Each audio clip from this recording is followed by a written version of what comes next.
स्वागत करते हैं हम एक बार फिर अपने मीमांसा एक्सीलेंट एकेडमी चैनल पर। और आज हम लोग एक नए वीडियो के साथ स्टार्ट करते हैं, जो कि एक सामाजिक न्याय से होगा। बहुत ही अच्छा वीडियो जो चल रहा है। इसके पहले हमने स्वतंत्रता और समानता के बारे में बताया, उसकी भूमिका बताई, क्या हम लोगों के ऊपर इसका उद्देश्य है, क्या इसका लक्ष्य है, क्या करना चाहिए, क्यों ज़रूरी है। इसी प्रकार से आज हम सामाजिक न्याय की भूमिका के बारे में बताएंगे। ये हम लोग सब एक्सटर्नल के रूप में पढ़ रहे हैं अभी, ठीक है। और आगे पढ़ेंगे इसको बिल्कुल ही विस्तारित, जब पढ़ेंगे तो और नेक्स्ट पढ़ेंगे। लेकिन आज अभी हम सामाजिक न्याय के बारे में जो पढ़ेंगे इस वीडियो में, वो हम बेसिकली पढ़ेंगे और इसमें समझेंगे इसकी क्या ज़रूरत है, नीड्स क्या है इसकी, और इसकी क्या हमें कहाँ कहाँ ज़रूरत पड़ेगी, और इसका क्या उद्देश्य है, और हमें क्या ज़रूरी है। ये सारी चीज़ों के बारे में हम इसमें इस वीडियो में पढ़ेंगे और हम लोग ध्यानपूर्वक पढ़ते हुए आगे चलेंगे। थोड़ा सा बोरिंग होगा, क्योंकि यह जो है वीडियो थ्योरी रूप में होते हैं, और जो पॉलिटिकल साइंस से रिलेटेड हैं ये सभी थ्योरी टाइप होंगे, क्योंकि इसमें पॉइंट ये पता नहीं रहता है कि जो एग्जामिनर है कहाँ से क्वेश्चन आपको छांट करके बना दे। तो इस वजह से वीडियो पूरा देखना अनिवार्य रूप से, स्किप ना करें और आपको बेस्ट मिलेगा। चलिए स्टार्ट करते हैं हम लोग और देखते हैं। सबसे पहले सामाजिक न्याय।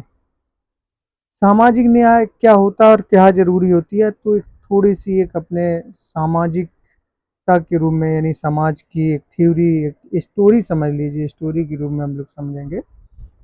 और जैसा कि एक स्टोरी है कि प्रेम के बहुत से रंग होते हैं और उनकी व्याख्या कर पाना आसान नहीं, फिर भी हम अपनी अंतर्दृष्टि से यह समझ लेते हैं कि प्रेम का क्या मतलब होता है। तो उसी तरह से न्याय के बारे में भी हमारी एक सहजानुभूत समझ होती है। हालांकि हो सकता है कि हम इसकी ठीक ठीक परिभाषा नहीं दे सके। इस मायने में न्याय भी बहुत हद तक प्रेम जैसा ही है। इसके अतिरिक्त प्रेम और न्याय दोनों अपने समर्थकों में भाव प्रबल अनुक्रियाएं पैदा करते हैं। यानी जब न्याय होता है तो ये भावपूर्ण जो अनुक्रियाएं होती हैं उनको वो पैदा होती हैं। और जैसे प्रेम को जैसे ही बिना वैसे ही न्याय को भी कोई बुरा नहीं कहता है। इस प्रकार से हमें इस लेसन के पढ़ने की जो सामाजिक न्याय की अवधारणा से जुड़े जो मुद्दे होते हैं उन्हें समझने में सक्षम होंगे हम लोग देखेंगे कि आप न्याय के उन सिद्धांतों को पहचान सकोगे जो अलग अलग समाजों और अलग अलग समय के सामने रखे गए हैं। दूसरा हम लोग समझेंगे कि आप समझ पाएंगे कि वितरणात्मक न्याय का क्या अर्थ होता है, यानी इसमें हम आगे पढ़ेंगे वितरणात्मक न्याय। थर्ड पढ़ेंगे हम रॉल्स के इस स्तर की चर्चा करेंगे कि निष्पक्ष और न्यायपरक समाज सभी सदस्यों के हित में होता है और इसके तार्किक आधार पर सिद्ध किया जा सकता है। चलिए हम लोग सबसे पहले स्टार्ट करते हैं कि न्याय क्या है, यानी जज क्या है, न्याय क्या है। तमाम संस्कृतियों और परंपराओं के न्याय के प्रश्न में जूझना पड़ा है, भले ही उन्होंने इस अवधारणा की व्याख्या भिन्न भिन्न तरीकों से की हो। अगर हम उदाहरण के लिए एक समझें कि एक प्राचीन समय की बात देखें तो प्राचीन भारतीय समाज में न्याय धर्म के साथ जुड़ा था। यानी जो न्याय होता था वो एक धर्म के साथ जुड़ा हुआ था, और धर्म या नियोजित सामाजिक व्यवस्था कायम रखना राजा का प्राथमिक कर्तव्य माना जाता था। चीन के एक दार्शनिक थे कन्फ्यूशस का तर्क, यानी चीन के एक दार्शनिक का नाम था कन्फ्यूशस।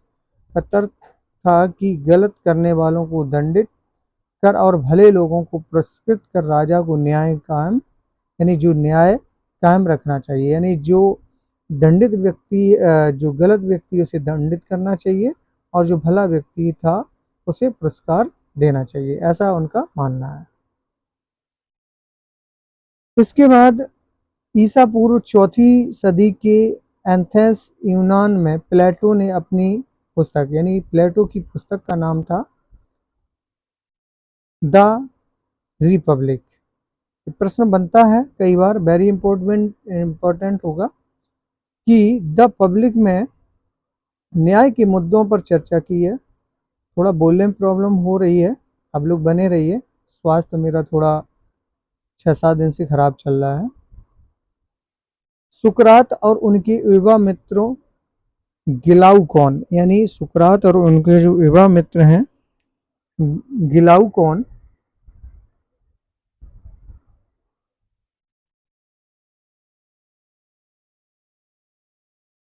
और एडिमंटस के बीच लंबी वार्ता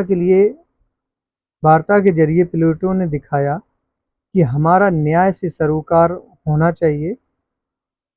उन नौजवानों ने सुकरात से पूछा कि हमें न्याय संगत क्यों होना चाहिए। उनका आकलन यह था कि जो अन्यायी हैं वे न्यायी लोगों से ज़्यादा बेहतर स्थिति में हैं, जो अपनी स्वार्थ पूर्ति के लिए कानून तोड़ते मरोड़ते हैं, कर चुकाने से कतराते हैं और झूठ और धोखाधड़ी का सहारा लेते हैं। वे अक्सर उन लोगों से ज़्यादा सफल होते हैं जो सच्चाई और न्याय के रास्ते पर चलते हैं। आपने आज भी लोगों को ऐसी भावना व्यक्त करते सुना होगा। यानी इस प्रकार से इसमें जो ज़रूरत होगा मैं उसको आगे पढ़ते हैं। सुकरात और ग्लाउकोन जो पुस्तक है द रिपब्लिक, वो हम जैसा कि मैंने अभी बताया प्लेटो की जो पुस्तक है द रिपब्लिक, ये उनके जो मित्र हैं सुकरात और उनके युवा मित्र हैं ग्लाउकोन और एंडीमेंटस। वे कहते हैं यानी सुकरात और ग्लाउकोन ने द पब्लिक में बताया है कि वे कहते हैं कि अन्याय करना स्वाभाविक रूप से अच्छा है और दुष्टता झेलना बुरा, लेकिन यह भी एक भलाई की तुलना में दुष्टता बड़ी है। और इसलिए जब लोग अन्याय करने और झेलने दोनों का अनुभव प्राप्त करते हैं, जब वे किसी एक से बचने और दूसरों को पाने में सफल नहीं होते हैं, तब वे सोचते हैं कि दोनों में से कुछ न कुछ होने की आपस में समझौता करना बेहतर होता है। आगे देखते हैं हम लोग सामाजिक न्याय के बारे में। प्लेटो के ज़माने में तुलना में आज यह समझ जरूर बदली है कि किसी व्यक्ति का प्राप्त क्या है, यानी समान लोगों के प्रति। जैसा कि हमने समझ लिया कि सामाजिक न्याय क्या है। सामाजिक न्याय ये है कि सही द्वेष भावना या किसी को अपने हित में ना देखते हुए सही का दोनों का यानी आपस में निपटारा कराना या सही सामाजिक न्याय करना ही सामाजिक न्याय है। समान लोगों के प्रति समान बर्ताव होना चाहिए, आनुपातिक न्याय होना चाहिए, विशेष ज़रूरतों का विशेष ख्याल होना चाहिए। यानी ये इस बात का सिद्धांत पर भी ध्यान होना चाहिए कि विशेष ज़रूरतों का विशेष ख्याल होना चाहिए।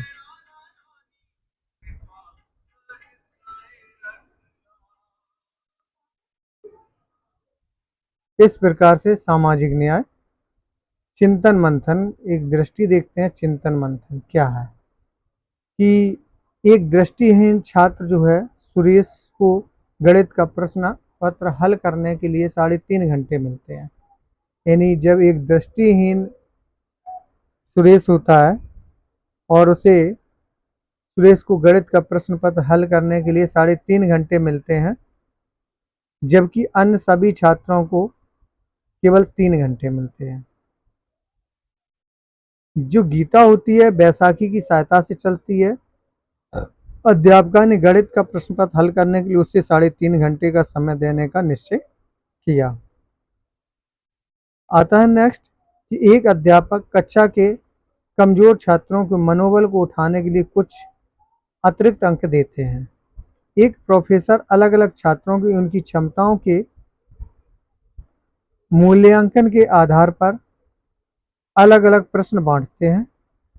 और एक नेक्स्ट आता है कि संसद में एक प्रस्ताव विचाराधीन है कि संसद की कुल सीटों में से 1/3 महिलाओं के लिए आरक्षित कर दी जाए। ये चिंतन मंथन की बात है। आगे देखते हैं इसमें कोई जो इम्पोर्टेंट पॉइंट हो। प्रश्न आता है कि न्याय की देवी की आंखों पर पट्टी क्यों बंधी है। न्याय की देवी आंखों पर पट्टी इसलिए बांधे रखती हैं क्योंकि उसे निष्पक्ष रहना है, क्योंकि उसे ये नहीं देखना कि ये मेरा है कि तुम्हारा है, उसे निष्पक्ष देखना है। बिल्कुल ठीक, उसे निष्पक्ष रहना है, लेकिन अगर वह आंखों पर पट्टी बांधी रहेगी तो लोगों की विशेष जरूरतों को कैसे देखेगी। प्रश्न बनता है इस बात का। इसके बाद जिम्मेदारी बन जाती है कि वह न्यायपरक समाज को बढ़ावा देने के लिए न्याय के विभिन्न सिद्धांतों के बीच सामंजस्य स्थापित करे। आगे देखते हैं न्यायपूर्ण बंटवारा। न्यायपूर्ण बंटवारा भी होना चाहिए। समाज में सामाजिक न्याय पाने के लिए सरकारों को यह सुनिश्चित करना होता है कि कानून और नीतियां सभी व्यक्तियों को निष्पक्ष रूप से लागू हो। इसके बाद नेक्स्ट देखते हैं हम लोग रॉल्स का न्याय सिद्धांत के बारे में बात करते हैं। यदि लोगों को कहा जाए कि वह किस किस्म का समाज चुनना पसंद करेंगे तो संभवतः वे ऐसा समाज चुनेंगे जिसके नियम और संगठन उन्हें विशेष सुविधा संपन्न स्थान मुहैया कर सकें। जॉन रॉल्स ने इस प्रश्न का उत्तर देने का प्रयास किया कि वह तर्क करते हैं कि निष्पक्ष और न्याय संगत नियम तक पहुंचना एकमात्र रास्ता यही है कि हम खुद को ऐसी परिस्थिति में होने की कल्पना करें जहां हमें निर्णय लेना है। चलिए स्टार्ट करते हैं आगे। नेक्स्ट देखते हैं, यानी जो जरूरत की चीज होगी सामाजिक न्याय का अनुसरण, जैसा कि हम लोग कर चुके हैं।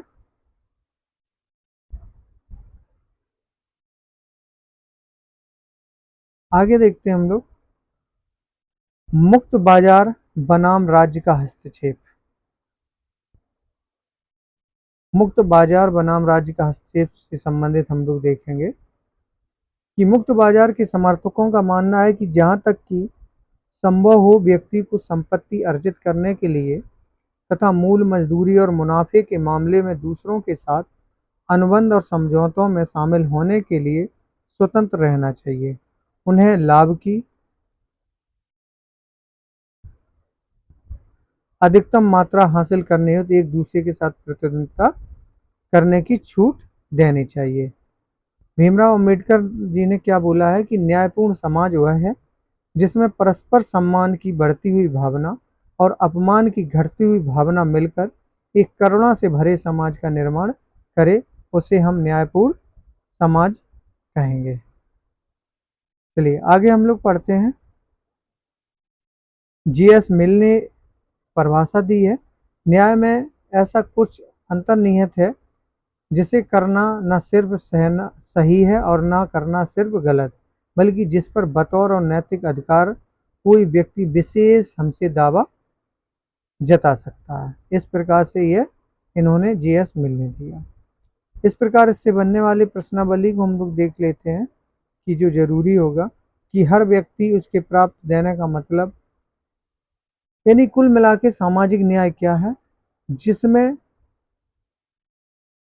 बराबर का न्याय होना चाहिए, कोई पक्षपात नहीं होनी चाहिए, एक दूसरे की सामाजिकता की जरूरतों को भी ध्यान में रखते हुए सामाजिक न्याय हो, उसे हम सामाजिक न्याय के अंतर्गत रखेंगे। चलिए अब नेक्स्ट करते हैं, ये हमारी जो था सामाजिक न्याय के बारे में। अब हम लोग पढ़ते हैं लेसन नंबर 5 है सामाजिक अधिकार, यानी अधिकार के बारे में हम पढ़ेंगे। इसका एक परिचय झलक देखेंगे इसमें कि क्या है। हमने देखा है कि अधिकार क्या है, कि मेरा क्या अधिकार है क्या नहीं, इसमें लड़ाई है। तो इसके अधिकार के बारे में विशेष अगर देखेंगे तो अगले वीडियो में पढ़ेंगे। अभी हम बेसिकली पढ़ रहे हैं। हम इसका पार्ट 2 देखेंगे एनसीईआरटी 11th के पॉलिटिकल साइंस का पार्ट 2 देखेंगे। आपने देखा कि अपनी रोजमर्रा की जिंदगी में हम अक्सर अधिकारों की चर्चा करते हैं।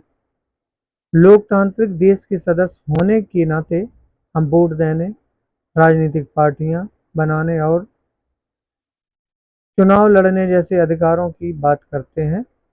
लोग अधिकारों के लिए नई नई मांग भी कर रहे हैं। आमतौर पर स्वीकृत नागरिक और राजनीतिक अधिकारों के अलावा सूचना के अधिकार, स्वच्छ वायु के अधिकार तथा सुरक्षित पेयजल के अधिकार का भी दावा जताया जा रहा है। जहां हम प्रायः अपने राजनीतिक और सार्वजनिक जीवन से जुड़े अधिकारों का दावा करते हैं, वहीं हम सामाजिक और व्यक्तिगत संबंधों में भी अधिकार की भाषा का प्रयोग करते हैं। मसलन हम अपना कैरियर चुनने और देश में बैरोक बैरोक टोक घूमने के, यानी जहाँ रोक टोक ना हो, घूमने के अधिकारों की बात कहते हैं। आगे हम लोग अब इसी में पढ़ेंगे कि जब हम अधिकारों की बात करते हैं तो हमारा आशय क्या है, अधिकारों के हमारे दावों की बुनियाद क्या है, अधिकारों से किन उद्देश्यों की पूर्ति होती है और वे अपने महत्वपूर्ण क्यों हैं। सबसे पहले हम लोग देख लेते हैं अधिकार क्या है। अधिकार मूल रूप से हकदारी अथवा ऐसे दावा हैं जिसका औचित्य सिद्ध हो। यानी अधिकार जो है मूल रूप से हकदारी अथवा ऐसे दावा हैं जिसका औचित्य सिद्ध हो। यह बताता है कि वह नागरिक, व्यक्ति और मनुष्य होने के नाते हम किसके हकदार हैं। यह ऐसी चीज हमें जिसको हम अपना प्राप्य समझते हैं, ऐसी चीज जिसे से समाज ऐसे वैध दावे के रूप में स्वीकार करें जिसका अनुमोदन अनिवार्य हो।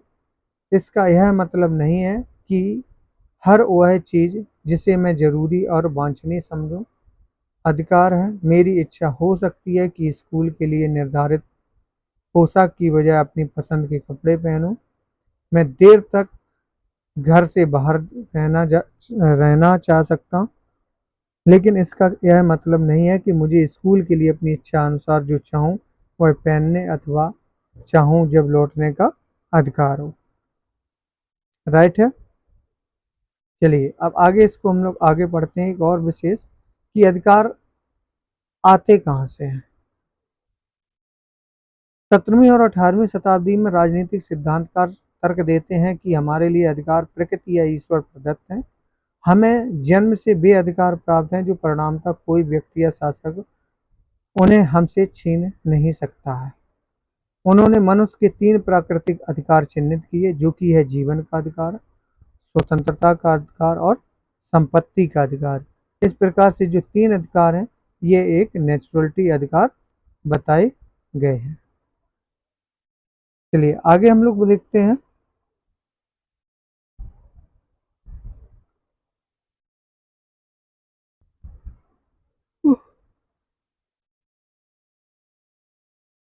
कानूनी अधिकार और राजसत्ता के बारे में। मानवाधिकार और दावों की नैतिक अपील चाहे जितनी हो, उनकी सफलता की डिग्री कुछ कारकों पर निर्भर है। इनमें सर्वाधिक महत्वपूर्ण है सरकारों और कानून का समर्थन। यही कारण है कि अधिकारों का कानूनी मान्यता को इतनी अहमियत दी जाती है। उनके देशों में अधिकारों का विधेयक वहाँ के संविधान में प्रतिष्ठित रहते हैं। संविधान देशों के सर्वोच्च कानून के घोतक होते हैं।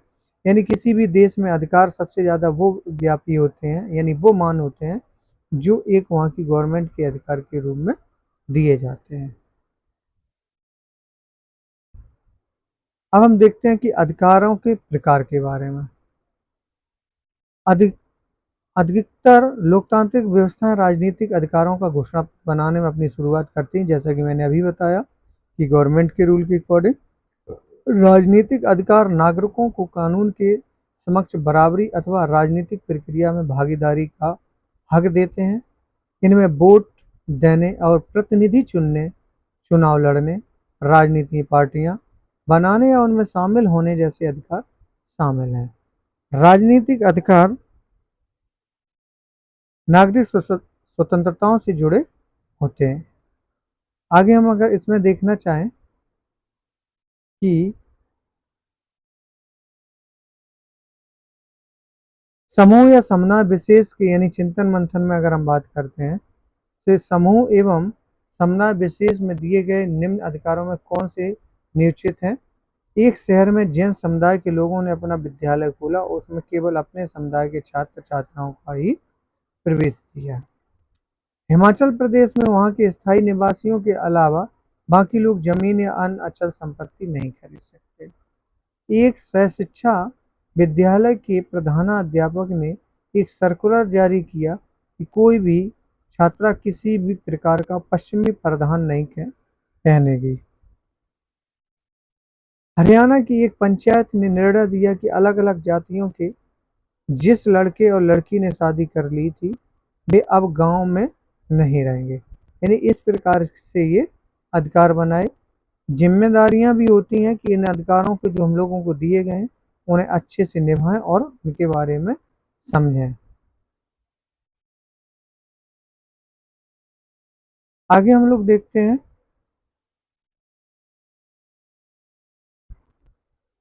10 दिसंबर 1948 को संयुक्त राष्ट्र की सामान्य सभा ने मानवाधिकारों की सार्वभौमिक घोषणा को स्वीकार और लागू किया। इस घोषणा की प्रस्तावना का पाठ नीचे दिया गया है।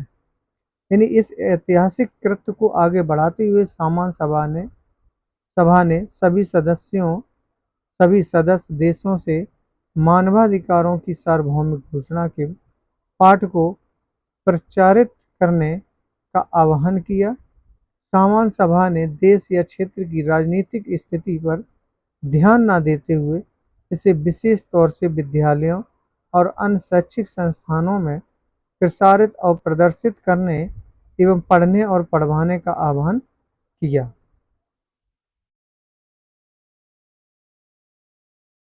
चलिए, इस प्रकार से हमने अधिकार के बारे में समझा। नागरिकता क्या है, इसको भी हम लोग देखेंगे। नागरिकता की परिभाषा किसी राजनीतिक समुदाय की पूर्ण और समान सदस्यता के रूप में की गई है। समकालीन विश्व में राष्ट्रों ने अपने सदस्यों को एक सामूहिक राजनीतिक पहचान के साथ साथ कुछ अधिकार, यानी जो ये नागरिकता है इसके बारे में भारतीय, जापानी या जर्मन मानते हैं। यानी नागरिकता क्या है, सामूहिक राजनीतिक पहचान के साथ साथ कुछ अधिकार भी प्रदान किए हैं। इसलिए हम संबंध राष्ट्र के अधिकार पर अपने भारतीय, जापानी या जर्मन मानते हैं। नागरिक अपने राष्ट्र से कुछ बुनियादी अधिकारों के अलावा कहीं भी यात्रा करने में सहयोग और सुरक्षा की अपेक्षा करते हैं। इस प्रकार से नागरिकों को प्रदत्त अधिकारों को सुस्पष्ट प्रकट अपने राष्ट्रों में भिन्न भिन्न हो सकती है।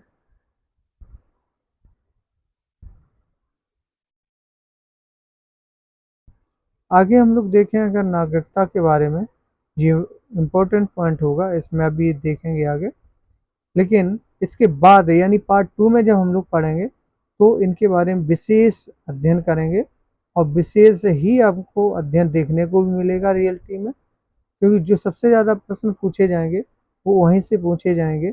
इसमें ऐसा कुछ नहीं है जो कि हम लोग देख सकें या इससे हम कुछ पढ़ सकें, इस वजह से हम इसको भी हटाते चल रहे हैं।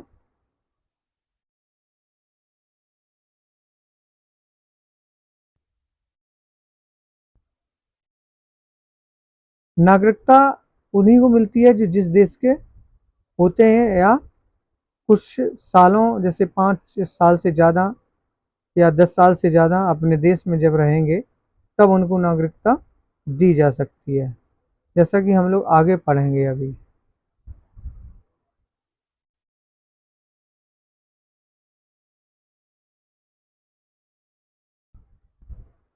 इस प्रकार से हमारी नागरिकता जब खत्म हुई, राष्ट्रवाद आ गया। लगता है कि इसमें कुछ इम्पोर्टेंट नहीं है, इसे भी हम छोड़ते हैं।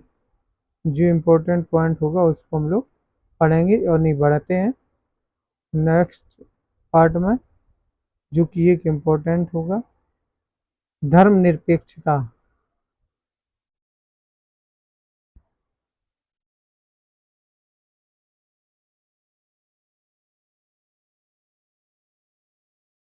हमारा भारत देश ऐसा है जहाँ प्रत्येक धर्म के लोग रहते हैं। यहाँ कोई भी धर्म का बाउंड नहीं है।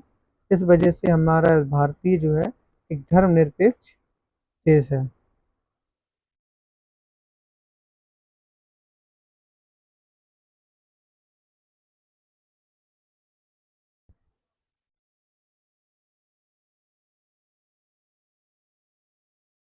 इस प्रकार से मैंने पार्ट 1 में जितना हम लोग सोच रहे हैं कि वो पूरा ही होगा लगभग। ये शांति है, देश में शांति की लोग क्या है शांति, लोकतंत्र या न्याय मानव अधिकारों की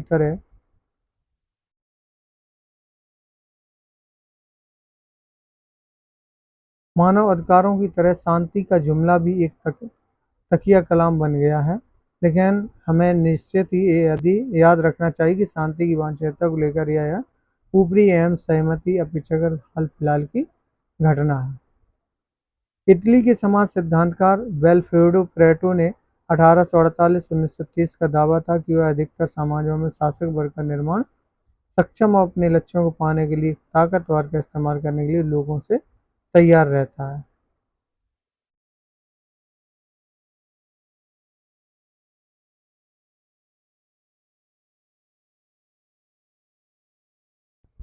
इस प्रकार ये शांति से संबंधित रहा।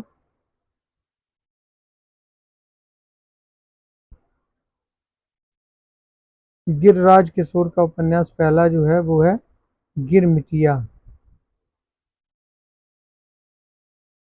इस प्रकार से हमने खत्म हुआ। आपका था लास्ट विकास। विकास पद का अर्थ सभी लोग समझते हैं। तो ये हमारे पॉलिटिकल 11 का पार्ट फर्स्ट खत्म हुआ। अब हम लोग नेक्स्ट पढ़ेंगे पॉलिटिकल पार्ट NCERT 11 का 2, जो कि बहुत ही इसका एक्सटेंडेड रहेगा और इम्पोर्टेंट रहेगा। मिलते हैं नेक्स्ट वीडियो में, तब तक के लिए।